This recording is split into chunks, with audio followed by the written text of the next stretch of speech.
भक्ति सर्वश्रेष्ठ है, ये हृदय में बैठा ले लीजिए और चिंता मत करो, निश्चिंत होकर भजन करो, रक्षा प्रभु करेंगे। तुम्हें अपने साधन रक्षा की भी चिंता नहीं करनी, वो योगक्षेमम वहाम्यहम प्रभु करेंगे। श्री देवर्षि नारद जी कहते हैं सूत्र संख्या 82, अब आप भक्ति का आश्रय लेंगे, जैसा पीछे वर्णन सुनते रहे तो आपके हृदय में भक्ति इस रूप में प्रकाशित होती है। ये जरूरी नहीं है कि ये सद्गुण सब में समान भाव से प्रकाशित हो सकता है इन 11 में से एक की प्रधानता हो जाए और 10 गौड़ रूप से रहे, पर होगी जरूर। इन 11 में से एक कोई न कोई भक्त के अंदर जरूर प्रधान होगा। ये प्रेम रूपा भक्ति जब किसी के हृदय में प्रकाशित होती है, ये 11 प्रधानताएं उसके हृदय में आती है। उनमें से 11 सबके हृदय में होंगी, पर एक की मुख्यता होगी, एक में बहुत रुचि होगी। जैसे पहला है गुण महात्म्या शक्ति, दूसरा है रूपा शक्ति, तीसरा में है पूजा शक्ति, चौथा है स्मरण शक्ति, पांचवा है दास्या शक्ति, छठवा है सख्या शक्ति, सातवां है कांता शक्ति, आठवां है वात्सल्या शक्ति, नवा है आत्मनिवेदना शक्ति, 10वां है तन्मयता शक्ति और 11वां है विरहा शक्ति, परम विरहा। ये समस्त भक्तों के हृदय में होगी, ये होंगे सब लक्षण, लेकिन किसी एक की प्रधानता होगी। गुण महात्म्यासक्त भक्त जैसे देवर्षि नारद जी, महर्षि श्री कृष्ण द्वैपायन भगवान व्यास देव जी, परमहंस श्री सुखदेव जी, याज्ञवल्क जी, कागभूषुंड जी, भगवान शेष जी, सूत जी, शौनक जी, सांडिल्य जी, भीष्म जी, अर्जुन जी, परीक्षित जी, पृथु जी, जन्मेजय जी आदि। ये जब गुण प्रकट होता है भक्ति के प्रताप से, गुण महात्म्या शक्ति, इसमें बस एक नशा चढ़ता है, मुझे सुनने को मिले, प्रभु की चर्चा सुनने को मिले, इसकी प्रधानता होती है। जैसे ये गुण जिसके अंदर प्रधान होगा तो भजन सेवा और जितने भी है ये सब रहेंगे उसके अंदर, पर उसके अंदर इस बात की भूख हो जाएगी मुझे भगवत चर्चा सुनने को मिले। जैसे पृथु महाराज के हृदय में जब ये आसक्ति प्रकट हुई तो प्रभु से कह रहे कि मुझे 2 कान से तृप्ति नहीं होती, मुझे वरदान दीजिए कि मेरे 10,000 कान हो जाए, 10,000 कानों की सामर्थ्य मेरी श्रवणेंद्रिय में हो जाए, मैं आपकी चर्चा सुनते हुए कभी आघाऊं ना। ये अलग अलग रुचि होती है। भक्ति जब प्रकाशित होगी तो ये गुण होंगे, लेकिन किसी किसी में एक गुण की प्रधानता पाई गई। जिसके अंदर गुण महात्मा आसक्ति होगी उसको हर समय यही लगेगा, अगर कहीं चर्चा सुनने को मिले तो सब गौर कर देगा, भाग के वहां जाएगा, सुनेगा। वो भगवत चर्चा सुनने का बहुत ही आसक्त चित्त से वो रागी होता है। वो किसी भी तरह से बर्दाश्त नहीं करेगा कि भगवत चर्चा आज नहीं मिली तो हम अन्य साधनों से संतुष्ट हो जाए। वो विकल हो जाएगा, मुझे भगवत चर्चा चाहिए। वो जहां जहां पी की बात सुने खोजत तीन गैनन, वो बावरों सो रस में फिरे खोजत नेह की बात। वो बावरा होकर यही ढूंढेगा, मुझे भगवत चर्चा सुनने को मिले, मुझे प्रेमी महाभागवतों के मुख से भगवत चर्चा सुनने को मिले। दूसरा है रूपासक्त। ये रूप के चिंतन में, रूप के दर्शन की व्याकुलता में, ये रूप में आसक्त रहते हैं महाभागवत जन। इनके हृदय में रूपाशक्ति ऐसी छाई रहती है कि इनको फुर्सत ही नहीं है, बस नख सिख लो अंग माधुरी, नख से शिख तक वो रूप का बार बार अवलोकन कर रहे हैं, रूप की चर्चा सुन रहे हैं। प्रभु के रूप अवलोकन में सब भक्ति के गुण है, ये भी चर्चा सुनेंगे, नाम जप करें, सब करें, लेकिन इनकी प्रधानता होती है। जैसे गोपी जन बस लाल बिहारी के ललित त्रिभंगी रूप का चिंतन, बस उसी के दर्शन के लिए व्याकुलता, दर्शन करते हुए भी अतृप्ति। तो कुछ भक्तों के हृदय में जब भक्ति रंग लाती है तो उनके हृदय में रूपाशक्ति प्रकट हो जाती है। वो रूप का चिंतन, रूप के ही बार बार बातें जो शास्त्रों में वर्णन है उन्हीं को पढ़ना, उन्हीं को सुनना, उसे वो रूपाशक्त है। कुछ भक्त ऐसे हैं जिनके हृदय में रूप की इतनी प्रबल आसक्ति है कि रूप छके घूमत रहे तन को तनिक न भान, नारायण दृग जल बहे यह है प्रेम पहचान। वो रूप में छके हुए घूमते। यदि ऐसी स्थिति नहीं तो विरह कमंडल कर लिए वैरागी दो नयन। उनके हृदय में रूप दर्शन की इतनी व्याकुलता है कि दोनों नेत्र विरागी हो गए। अब कुछ देखना अच्छा नहीं लगता, बस प्रीतम दिखाई दे जाए।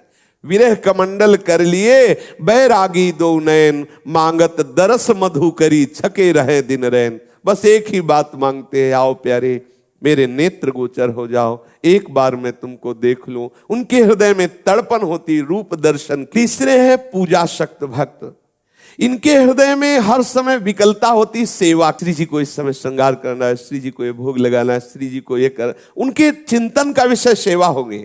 एक बार देवर्षि नारद जी महाराज बहुलाश्य के यहाँ पहुंचे तो देखा सेवा में व्रत थे। बहुत ही सेवानिष्ठ महापुरुष राजा होते हुए भी ठाकुर सेवा में प्रातः प्रवेश कर जाते और 2 बजे के बाद भोग लगा के बाहर निकलते। 2 बजे तक केवल, इसके बाद और राजकाज की सेवा करते। देवर्षि नारद जी ने महाराज जनकाधिपति श्री बहुलाश जी से कहा कि आप जिनकी सेवा करते हैं द्वारिका में विराजमान है, एक दिन जाकर के आप भरनेत्र देख तो लीजिए, देखो ये सेवा शक्त है। हाँ बिल्कुल प्रभु, आपकी आज्ञा पालन करेंगे। सुबह सारथी से कहा रथ तैयार करो, हम सेवा में जा रहे हैं और सेवा करके शीघ्र ही आएंगे और फिर प्रभु के दर्शन के लिए जाएंगे। सेवा में गए, अब वो दिनचर्या सेवा की। जब ठाकुर जी का राजभोग हो गया, ठाकुर जी को पद सुना दिया, शयन करा दिया, तब निकले। ठीक वही 2 बज गए। फिर कहा आज तो समय हो गया, अब कल तैयार। रोज रथ तैयार होता और रोज विलंब हो जाता। सेवा में इतने तन्मय रहते। रोज कई ऐसे महान भक्त देखे गए, भक्तमाल जी में चरित्र में आते हैं, कई प्रगट में भी ऐसे जो सेवा शक्त हैं। ठाकुर जी द्वारिकाधीश जी बड़े बड़े परमहंस महापुरुषों को साथ लेकर स्वयं आए दर्शन देने। महाराज बहुलाश और महान जप में निमग्न श्रुतदेव ब्राह्मण दोनों को एक साथ ही दर्शन दिए प्रभु। दोनों को एक साथ ही घर गए। दोनों इस रहस्य को नहीं जान पाए।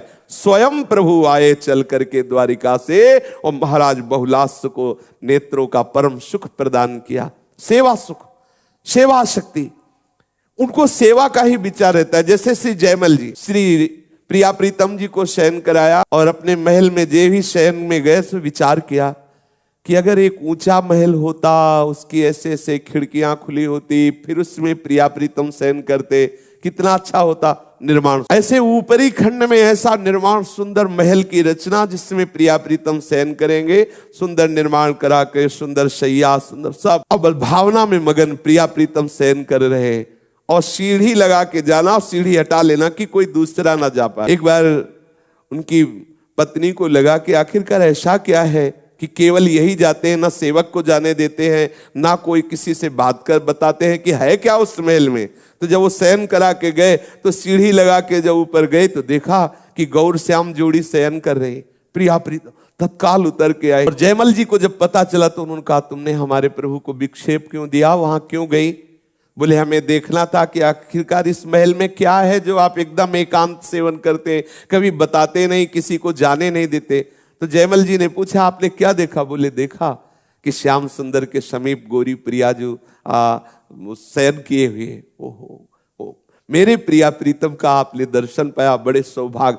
तो ये वो हर समय सेवा चिंतन में, इस समय प्रिया प्रीतम का ये सेवा, इस समय ये सेवा। वो कुछ भक्तों में प्रधानता होती है, जैसे गुण महात्म में रूपा शक्ति, तो किसी में सेवा शक्ति। इस समय प्रियालाल अब बैठे हैं सत्संग में, लेकिन बार बार उनके हृदय में एक ऐसी खिंचाव हो रहा है कि प्रिया प्रीतम का श्रृंगार करना है, प्रिया प्रीतम को। ये हो रही सेवा, ये सेवा हो रही, वो चैन नहीं, उनका हृदय बार बार उनकी सेवा भाव में मगन है। इस समय भोग लगाना है, देखो विलंब हो रहा है, श्री जी को जल पिलाना है, श्री जी को शयन कराना है, श्री जी को श्रृंगार, वो सेवा का चिंतन। कुछ भक्त होते हैं जिनमें सेवा पूजा शक्ति, सेवा शक्ति होती है। और चौथे होते हैं स्मरणाशक्ति, उनको प्रभु के स्मरण में बहुत आनंद आता है। तो ऐसा नहीं कि सेवा नहीं करते, पर सेवा शक्ति नहीं है, सेवा करते हैं, गुण महिमा सुनते हैं, प्रभु के रूप में भी प्रियता है, लेकिन उनकी जो आसक्ति है प्रधान स्मरण, प्रभु के स्मरण में डूबे हुए हैं। प्रभु का नाम, प्रभु का मंत्र बस निरंतर चल रहा, मंत्र में आसक्त है, स्मरण चल रहा, ये स्मरण प्रधान। ऐसा नहीं कि जो रूपासक्त है वो स्मरण नहीं है, जो गुणासक्त है, लेकिन ये प्रधानता है, अलग अलग प्रधानता। अब उसको कहा जाए कि आप सेवा करो तो सेवा करें, लेकिन रुचि नहीं है, उसकी रुचि स्मरण में है, शांत एकदम गंभीर, हर समय डूबे रहना। ये अलग अलग भक्तों का है, इसीलिए रुचि देखना चाहिए, अपनी रुचि किधर जा रही ज्यादा। भक्ति में भी एक रुचि, जैसे किसी किसी को होता है गाने का बहुत स्वभाव होता है, उसको मौन में काम नहीं बनेगा, गुनगुनाओ, पद गुनगुनाओ। किसी की सेवा टहल में तो सेवा, और किसी किसी को होता है कि बस कोई बोले ना बस चुप गुप सुप अंदर ही अंदर चिंतन चल, बड़ा महिमा में, ये सब महान सद्गुण है। तो देखना चाहिए मेरी रुचि किधर, मंत्र में रुचि ज्यादा है, सेवा में रुचि ज्यादा है, श्रवण में रुचि ज्यादा है। जिधर रुचि अगर उधर आप ज्यादा सहयोग करेंगे तो आपका मन बहुत जल्दी डूब जाएगा। पकड़ लेनी चाहिए कि हमारे अंदर मांग किसकी है। जैसे अपने स्वभाव में चिंतन का संस्कार बहुत बैठा है, संन्यास मार्ग से चिंतन को, बस शांत, कोई बैठे ना, कोई बोले ना, कुछ पढ़ना नहीं, कुछ देखना नहीं, कुछ सुनना, चुप शांत, अब वो स्वभाव बैठा है। अब जहां में फुर्सत मिले, जहां कोई हमसे बोले ना देखे, वो बस ना कुछ पढ़ने का स्वभाव ना कुछ करने का स्वभाव, तो चिंतन का स्वभाव। कोई चेष्टा से चिंतन करने का नहीं, वो तो दिखावटी भले कोई चेष्टा माला हो, सब स्वभाव बना है संन्यास मार्ग की कृपा से, चिंतन का स्वभाव, बैठ जाना बस चिंतन। अब उसी चिंतन के रूप बदलते रहते हैं, कभी रूप का चिंतन, कभी लीला का चिंतन, कभी मंत्राकार वृत्ति चिंतन, ऐसा बाहरी चेष्टा में रुचि नहीं, बाहरी जैसे प्रगट में दौड़ भाग करके सेवा करना आदि आदि, वो रुचि, अलग अलग रुचि होती है। अब ऐसा नहीं कोई सेवा नहीं करता, सेवा करता, पर वो जो एक प्रबल आसक्ति है वो होती है, वो प्रबल आसक्ति जो किसी किसी की होती है सेवा आसक्ति, तो किसी किसी को होती है स्मरण आसक्ति, वही चिंतन, बार बार चिंतन में। अगर उसको चिंतन जरा भी छूटे तो सेवा भी छोड़ देगा, मतलब क्योंकि उसकी आसक्ति है चिंतन में, उसको कुछ बर्दाश्त नहीं होगा। उसका चिंतन छूटा तो अब वो जो सेवाशक्त है, अगर उसकी सेवा छूटी तो कुछ बर्दाश्त